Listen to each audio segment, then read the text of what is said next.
আসসালামু আলাইকুম ওয়া রাহমাতুল্লাহি ওয়া বারাকাতুহু। কেমন আছেন আমার কলিজার টুকরা আদরের আপুরা?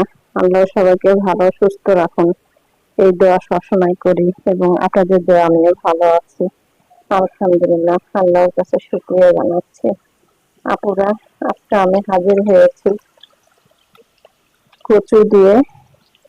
আমি আজকে চিংড়ি মাছ রান্না করব, মানে গাদি গাদি বা কচু আমরা বলে থাকি। তো আমি পেঁয়াজ ও কাঁচামরিচ তেলে ভেজে নিচ্ছি। এবার এর মধ্যে আমি চিংড়ি মাছ দিয়ে দিব।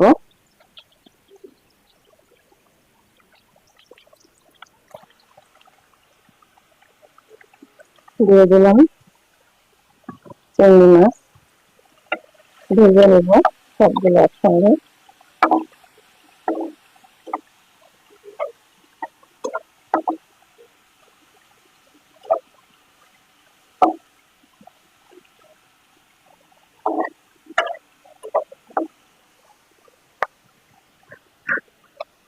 দিয়ে দিব আদা রসুন বাটা। আদা রসুন বাটা দিয়ে দিলাম। এবার আমি ভেজে নিচ্ছি।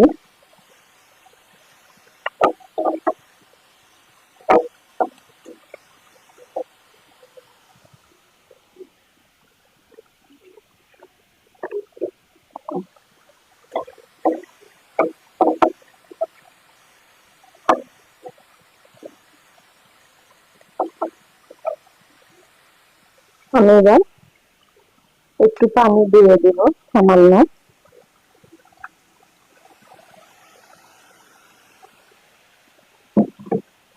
সামান্য পানি দিয়ে দিলাম।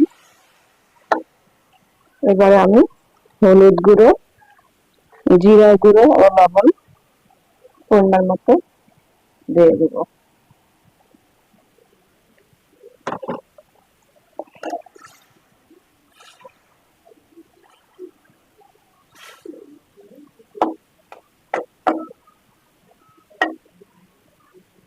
এবারে আমি কষিয়ে নেব।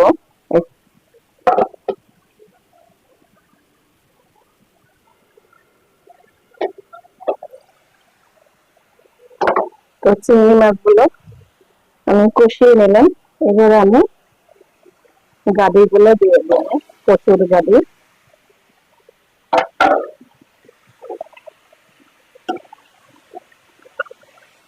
ভালো করে নাড়াচাড়া করে দেব।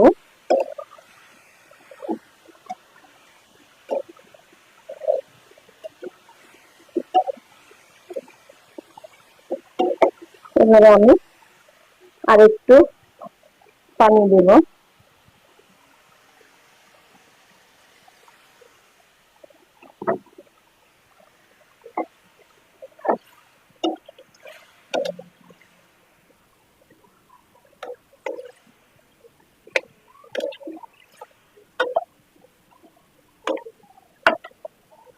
আমি এখন ঢেকে দিব।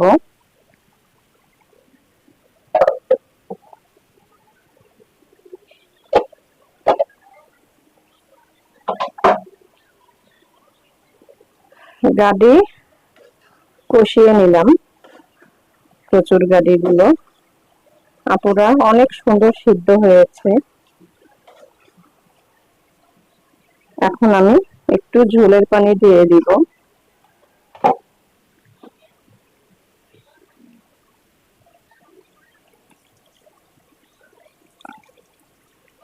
ঝোলের পানি দিয়ে দিলাম।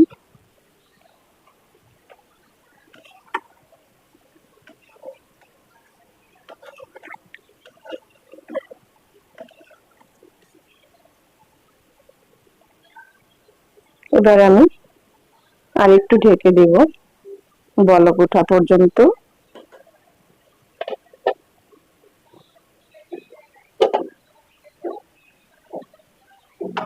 কচুর গাদি চিংড়ি মাছ দিয়ে রান্না হয়ে গেল। আমি এবার নামিয়ে নেব।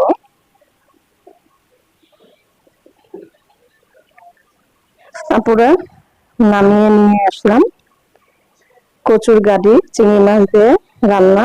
তো আপনাদের কাছে কেমন লেগেছে আপুরা অবশ্যই কমেন্টে জানাবেন, লাইক দিন, বেশি বেশি করে শেয়ার করুন। দোয়া চাই। ছোট্ট রান্নাঘর চ্যানেলটিকে সাবস্ক্রাইব করতে একদমই ভুলবেন না। যারা নতুন আপুরা দেখছেন পাশের বেল বাটনটি ক্লিক করে আমার ভিডিওর পাশেই থাকুন। সবাই ভালো থাকুন ও সুস্থ থাকুন এই দোয়া কামনা করে রেখে দিচ্ছি। আসসালামু আলাইকুম ওয়া রাহমাতুল্লাহি ওয়া বারাকাতুহু।